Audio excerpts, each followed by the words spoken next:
Hello and welcome to the second episode of the Sunset Connection, where we explore all things Outer Sunset District. I'm your host, Jessica Ho, and I'm so excited to continue this journey together. A big shout out to everyone who tuned in and commented on our first episode with Albert Chow. Thank you so much.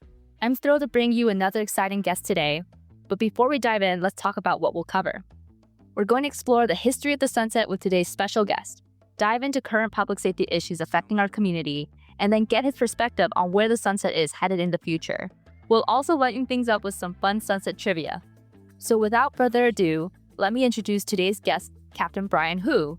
Captain Hu was born and raised right here in the Sunset, attended local schools, served in the U.S. Army, and has been with the SFPD since 1995. He was promoted to captain in 2023 and now leads the Taraval police station. Welcome, Captain Hu. Jessica, thank you for having me here. I'm very happy to be here at BA and being on your podcast show. And I'm so thankful that you also brought one of your officers with us today. Do you want to introduce him? Yes, I'm bringing Officer Benny Liu. Benny is one of the few, actually the only officer at Taraval Station that actually knew me as Brien Hu as a police officer. Great. So Captain Hu, you've got deep roots in the Sunset. What are some of your earliest memories growing up here? Well, I was born in 1968. Spent the first 5 years in Chinatown. We moved out to the Sunset in 1973 when I was 5. So I grew up on Urban Street, Noriega, Lawton, West Portal. Went to the schools, Jefferson Elementary, went to Herbert Hoover, and then went to Lincoln High School before I joined the Army at the West Portal recruiting station. So how does it feel to work next to the place that you went to high school? It brings back memories as I drive past Lincoln High School. I always think about my memories at Lincoln High School. When I drive by Herbert Hoover, I think about the memories as Herbert Hoover, and the same thing during Jefferson Elementary. I just remember how the school looked then and how does it look now. With a few minor changes, the schools generally look the same. Jefferson Elementary, there wasn't a gate on Irving Street. You could actually climb over the fence and play on the playground, which I did as a little kid. And Herbert Hoover, there's a fence that blocks the entrance as you walk up. Before it was very open. And of course, Lincoln High School, Lincoln did a lot of ADA compliance with a lot of ramps and a lot of gates, a lot of fences. But when I went to high school, it was a very, very open campus. Oh, really? So all those gates are new? Well, maybe in the last, I don't know how many years, but all I know is when I graduated from high school. And then of course, from the time, being a police officer, I started noticing those things. Where did you live? So I lived on Irving Street. So when I went to Jefferson Elementary, I lived on Irving Street. And then when I went to Lincoln High School, I lived on Lawton Street. So as my mom didn't own a house, so we rented a lot. So as when things, happened, my mom had to move. So we just moved throughout different locations. But we stayed in the Sunset or the Taraval district. Did you remember any restaurants or shops that you used to frequent a lot? Yeah, so on Irving Street, when you talk about how things have changed, so I remember Irving Street as Baskin Robbins were 25 cents for an ice cream cone. It used to be on Irving and maybe 24. Okay. 24 to 25th. What is it now? Is it a bank? I think it's like a drink shop, right? It's a drink shop right now, yes. Oh, actually, I know what you're talking about. It's one of those Asian, boba and I know exactly because it does kind of look like a Baskin Robbins. Yes, and Walgreens used to be a gas station, so there used to be quite a lot of gas stations. I remember you could ride your bicycle and your skateboard in the middle of the street, and there was barely any car traffic. Wow, that's how Irving, was so slow. Was the N Judah running by that time? Yes, the N Judah, was running, and of course when I got older, middle school, I hung out in West Portal a lot. So West Portal was maybe a 5-minute walk away from my house. So I would go to West Portal, spend lots of time at the bookstore, spend lots of time at the toy store, at the movie theater. Irving Street, had some great comic book stores. So literally I would, after school, I would hang out at the comic book store and play video games. There's quite a bunch of arcades on Irving Street back in the day. What stands out to you as being really different now? It's interesting because, when we first moved out, to the Sunset, there wasn't that much Asian businesses. So Irving Street, reminded me of West Portal, like how it is now. And the same thing with Noriega. Taraval, I really didn't go too much on Taraval Street until high school, but I just remember my growing up as a young kid, as a young teenager, Irving Street, Noriega, was in the early 70s. You'd be shocked of how much it's changed, from then to now. Like you walk, all the signs were in English, now obviously, different cultures or whatnot, but it was very, very different, growing up, coming from the community like Chinatown where everybody looks like you. And then you go out to the Sunset. When I say Sunset, Irving Street, Noriega is a big, big difference from then to now. High school actually opened me up to a different culture. I was involved with the JROTC program. So also I was in the Boy Scouts, so that, because I like doing outdoor things. And so the Boy Scouts was an avenue for me to go hiking, camping, spend a lot of time outdoors, which sort of opened my eyes, to see like, hey, there's other people with different interests. And, so that was pretty cool of going to, the Boy Scouts and going to Lincoln High School with the ROTC program and exploring and seeing other people, other cultures. So, Captain Hu, what got you interested in public safety? Actually, I did not grow up wanting to become a police officer. So I sort of fell into it. So I was in the Army. Okay, so why did you join the Army? Oh, I joined the Army, just me and some other friends joined the Army, just like... just for something to do? Something to do, San Francisco, it just... we were looking for an adventure, Okay, and what year was this? 1985. When I joined the Army, I did not think I was going to come back to San Francisco, and as I was going through the years in the Army, one of my friends, asked me like, hey, what do you plan to do? I was at the 10-year mark. So at the time, I was a Staff Sergeant E6. I was an infantry guy. I was Ranger qualified. So did a lot of things in the Army, did a lot of, cool things. And I was thinking about having a career in the Army. And one of my friends who was a San Francisco deputy asked me like, hey, what do you plan to do? And I was like, what do you mean?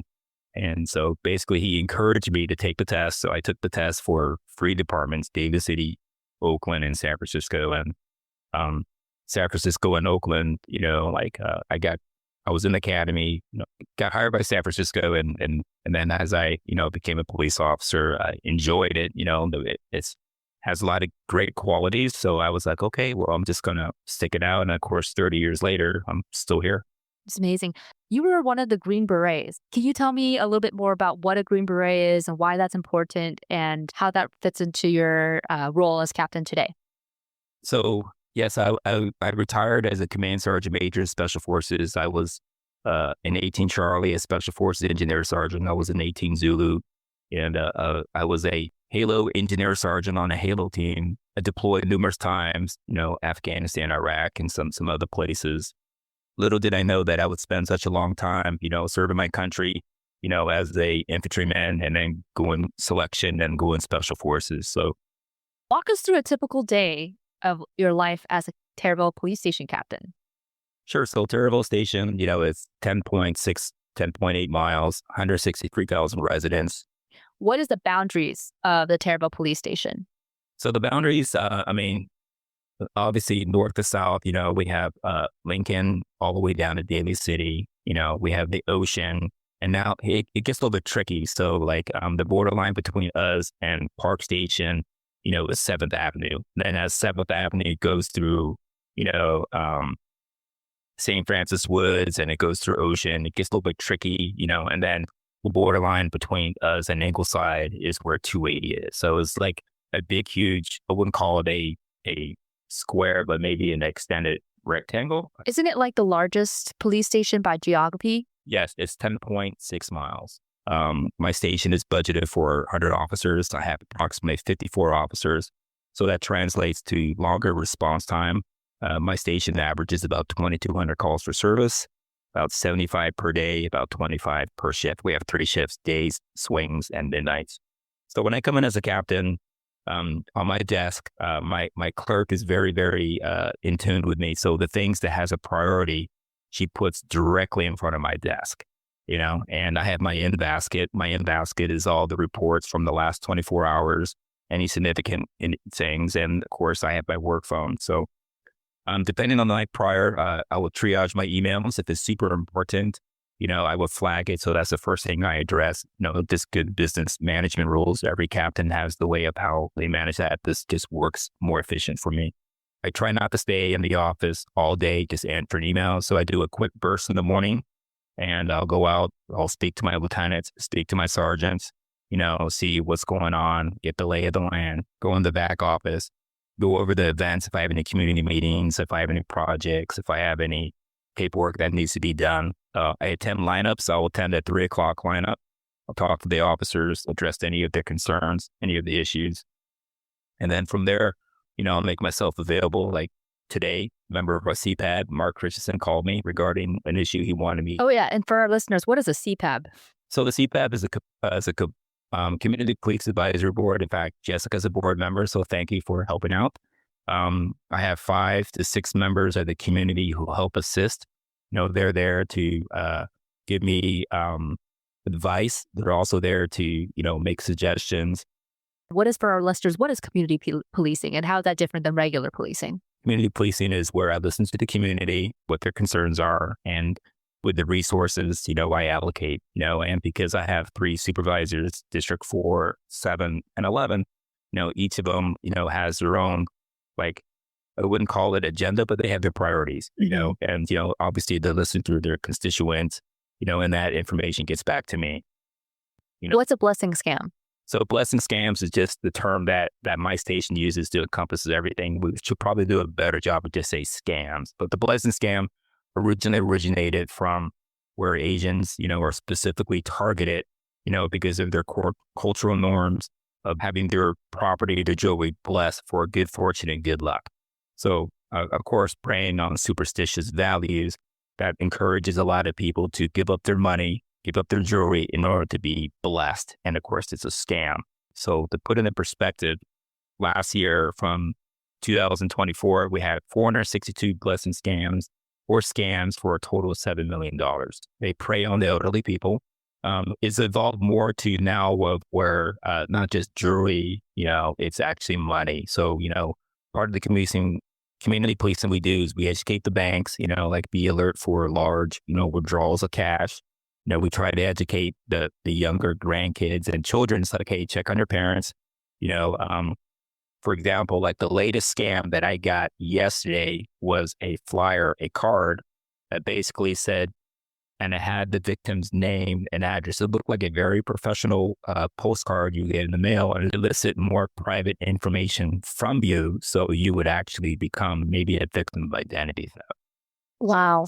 And also with machine learning and AI, we conducted another scam seminar at our station, and one of the victims actually showcased a video of a famous celebrity speaking in their own language, trying to get them to invest in crypto. Yes. And this is recent. Yeah, absolutely. Recent, yes. So it's fascinating that when I think of scams, right, especially like online phishing scams, I've always thought of the tech department, right? Like it's an IT problem, not a public safety problem. But what you're saying and what you're seeing is that the scams have become so sophisticated and so profitable, right? Like $7 million of scams just from your district in the last year is a considerable amount of money that has been elicited from scams. So it's more of a public safety issue at this point. Yes. So as a captain of Taraval Station, I go to meetings. Central Station has the same problem as we do. It's prolific in all the district stations. I just so happen to have a large Asian population in my district, so I'm focused on part of that. So to date, we have 38 blessing scams. So my goal is to lower the number of scams, and by education. But you also want people to report it, right? Because aren't there unreported scams that are going on? Absolutely. So we do know that when people get scammed, they've lost a good significant portion of their life savings. They lost so sad a portion of the jewelry that they're planning to pass down to their children or their grandchildren. And then they have the public shame, yes, the shame, of not reporting. And so we're encouraging people to report. Every time I go to these scam meetings, I always bring, officers, so, who are bilingual, speak multiple languages. So that way, if there is a scam and they want to report it, we'll make sure that it gets reported, documented. If they feel uncomfortable, in the presence of others, we'll make sure that the that the report would be taken in a private area so people can't see that they're, a victim if they choose to. Generally, we haven't had that. We have a lot of people, who've come forward and said like, yes, I was the scam victim. I reported to the police, and, they share their stories. So in fact, community engagement division, who helps, with the blessing scams, did 2 very, very good videos, where they showcased victims from, well, not even called victims, potential victims from one of our community centers who they attended a blessing scam seminar and they would recognize the signs that they were being scammed. So they basically did a role playing, did acting, and they reenacted to the best of their memory what happened. And it was made by the police department? Yes. All right, listeners, I'm going to link these videos to our show notes so you can check them out later. For our listeners, if any of them may have been a victim of a scam or know someone who has been a victim of a scam, how would you advise them? Well, first of all, it's like making sure it gets reported. So, Okay. But what if I feel shameful? What if I don't want to report it because I don't want, I'm too busy. I think it's what are the police going to do anyway? Are they going to get my money back? I just feel like I'm just going to have to deal with it. Yes, we do have a small, significant portion of the population, that feel discouraged. Police are overworked, they're understaffed, they're not going to get to me in time. So I encourage everybody, if you're listening, if you have a relative, check on your grandparents, check on your parents to see if that happened, to that, or at least say, hey, there's these scams going on, and if they are, try to encourage them to come in. We have people who are bilingual. We have people, from the district attorney's office. We are very well versed, in the scams, and we can't, how can I say it? We need as much information as we can so we could make arrests and do convictions. So some of the bigger scam meetings we do, have representatives from the district attorney's office because the question is asked, what's the prosecution rate? What's the conviction rate? What happens when we arrest, and convict people? We do know that most of the suspects, they come here, they do their crimes, and they leave. It's not a San Francisco problem. It's an international problem. Yes, it is. Very likely they may be tied to a larger crime ring that the SFPD has already been working on trying to identify for a certain amount of time. So I think one of the things that may be helpful for our listeners is maybe sharing a success story of how you're able to track down one of these people. Yeah, so I do have a plainclothes team and they're phenomenal. The only problem with a team, they can't be everywhere at once. That's right. So this month they're focused on scams, and so, and like anything else, the icing on the cake would be actually catching somebody in the act. But the fact that we've been doing a phenomenal job of deterring and preventing, that's a success in my book. Last year, we've just had a bunch of people that were scammed on Noriega on Irving Street. This year, the scams have focused, for example, over the weekend, we had one scam that was generated by a phone call. So we see that the displacement or as crooks, they get wise to what we're doing and they start switching on how they approach their victims. So now it's by text, by phone, emails, and those are the hard things that we can't, with a visible police presence, we can't deter. I can easily have officers walking on Irving Street, driving by on Noriega, getting out and engaging with the merchants, and that does have a difference. But what I can't do is I don't have a cyber police. Do you think that might be the next step? That is, of course, when we talk about now, it's very difficult now to say that you have a scammer who's calling from a different country, not inside the United States. Very difficult, especially, if we don't have a treaty or we don't have some sort of partnership with that country. Very hard to make arrests, especially if that government, may or not be, aligned with our interests as America. So very difficult. The only thing we can do with the scams that are over the phone and with AI, is make sure it's valid. For example, one of the latest trends with AI is that somebody calls and mimics the voice of your loved one saying that they need money and they need help.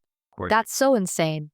It is insane. I mean, I don't know if our listeners have ever tried playing with voice generating AI, but it is scary how close it can make someone sound. Yes. So the way to help mitigate that is talk to your loved one, have some sort of quick, like something specific that they would know. For example, like if it's your kid, well, what's your nickname? Something specific where like they would know, like, and then at some point, if they don't give that bona fide word or phrase or can't articulate certain thing, then you go, okay, this is a scam. And then you can hang up and then call, your child's phone, or adult's phone, whatever, to verify. I mean, I love that we're talking about this because I think it's not really something that is communicated widely to the public as through a PSA that, crime isn't just physical anymore. It's also cybercrime, and it's becoming something that is not yet hopefully physical, but it's causing people to lose a lot of money, which does affect their well-being, right? So I do think that this is something that maybe in the future we can explore more. Absolutely. And I mean, we're not there yet, but the only thing we could do is by education. Like if you get a strange text, call your police, send an email, report it. We're very approachable. Yeah.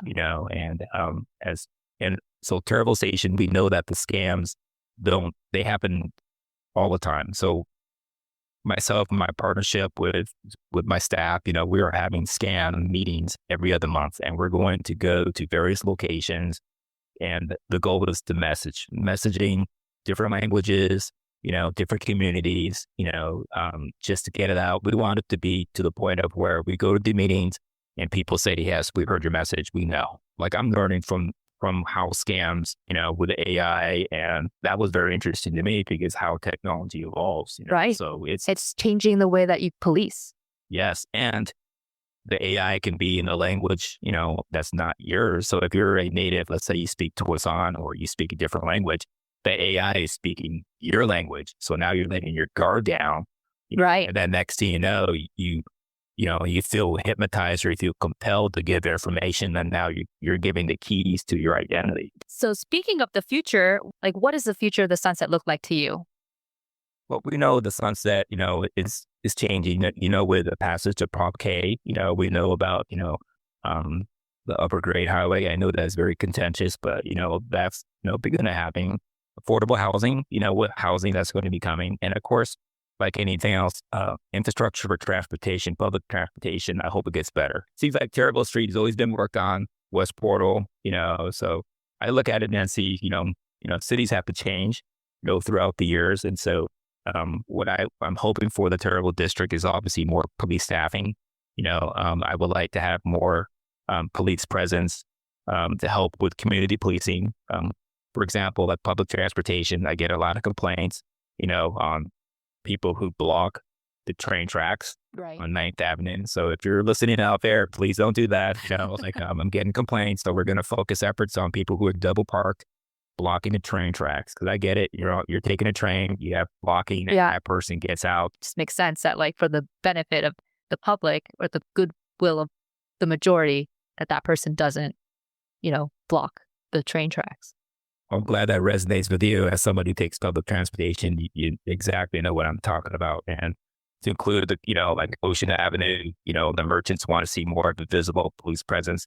We know shoplifting, is still a crime that's still here, and I would like to see the Walgreens, stay open, but obviously I'm losing 3 in my district.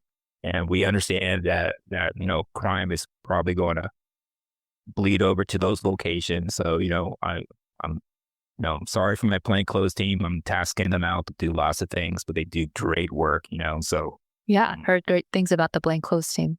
Well, absolutely. I just increased the staff and I just gave them one more officer. So that would definitely, that one officer would greatly make a difference in making sure that the team can do more than one function. So, so my goal is for them to not just work on one crime, but they can work on a multiple of issues at the same time.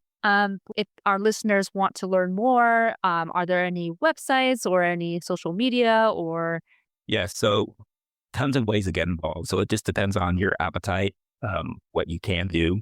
As a minimum, of course, everyone's social media, you could follow us on X, you can send emails, you can subscribe to our newsletter, If you want to get more involved in person, you can go to the community meetings. If you feel like you're When are the community meetings? third Thursday of the month at 6 o'clock at Taraval Station. And that's on Taraval and 24th.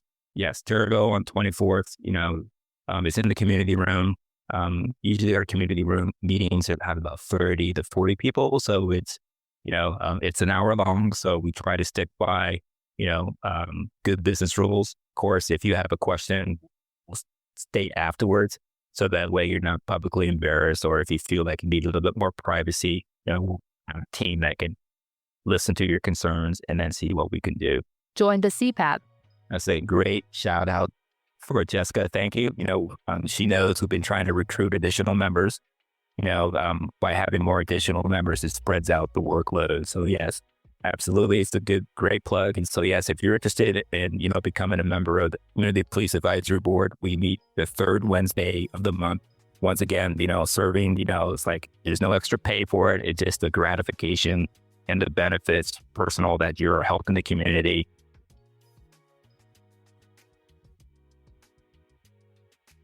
All right, so we're going to be playing a game of trivia. We've invited Officer Benny Liu to join us as well. Benny, you want to say hello? Hello, everyone. Hi, well, thanks for being here. And so I'm going to be asking 3 sunset-related trivia questions, each with 3 multiple choice answers. And since you guys are both police officers, I've decided to make this week's trivia questions very police themed. So we'll see how that goes. And both you guys will answer as quickly as you can. And whoever gets the right answer wins a point. And whoever wins the most points wins the game. All right. Sound good? All right. Okay, so Taraval Police Station's unique architecture. The Taraval Police Station is housed in a distinctive building that once served a different public function. What was the original purpose of this building? A. Post office. B. Library. C. Fire station. Benny's been at Taraval Station way longer than I have. You should get this one. B. Library. That is correct. Ding, ding, ding. Good job. All right. So Benny gets 1 point. You okay if I call you that? Yes. Okay, cool. Just want to make sure.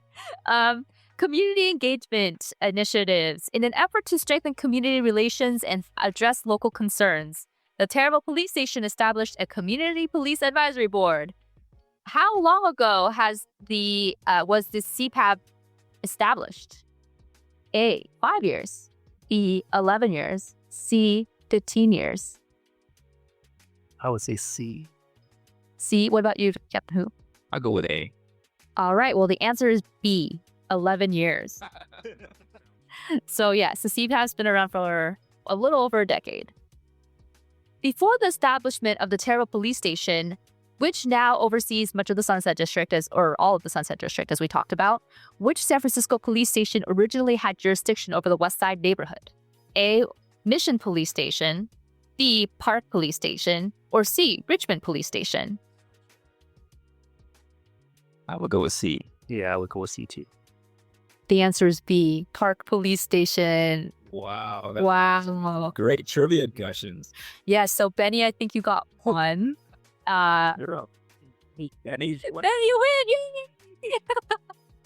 So if you've been following along, I started this podcast as part of a class project. The response that I've received has been amazing. I've even reached out to some people who are interested in starting their own podcasts in the Sunset District. So I'm, foreshadowing, might have them on as well as guests just to promote their own podcasts, which is great because I think the more eyes on the Sunset, the better. I want, people to, one of the reasons why I'm creating this podcast is to elevate the Sunset District as a critical or unique piece of San Francisco, where when people think of San Francisco, they're not just thinking of downtown. They're not just thinking of, the things that are touristy, but also the, beauty and the quaintness and the idiosyncrasies of the Sunset District, right? And finding what they love in the district, which of course is different for every person. But I think, there's a lot here. There's a lot of diversity here. So maybe there's a place for everyone.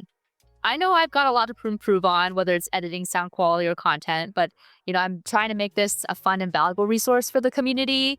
And I'm going to be aiming to release episodes bi-weekly so I can balance this with my real estate work, which some of you know, I've recently started a real estate as well, selling homes. And so who knows, maybe this podcast will become a guide for people who want to move to the sunset or explore in the sunset, finding places that are cool to hang out at or eat or, just enjoy the beach on a sunny day, or, we'll see how the park turns out, right? So there's a lot to kind of enjoy out here. And so thanks so much to Captain Hu and Officer Liu for joining today's episode. And thank you guys for listening. If you'd like to be a guest on the show or have a sunset story to share, please email me at jessica.jasmine.ho@gmail.com, which you'll also be able to find in the show notes. And until next time, take care of yourself and take care of each other, because if you won't, who will? All right, that's all, folks.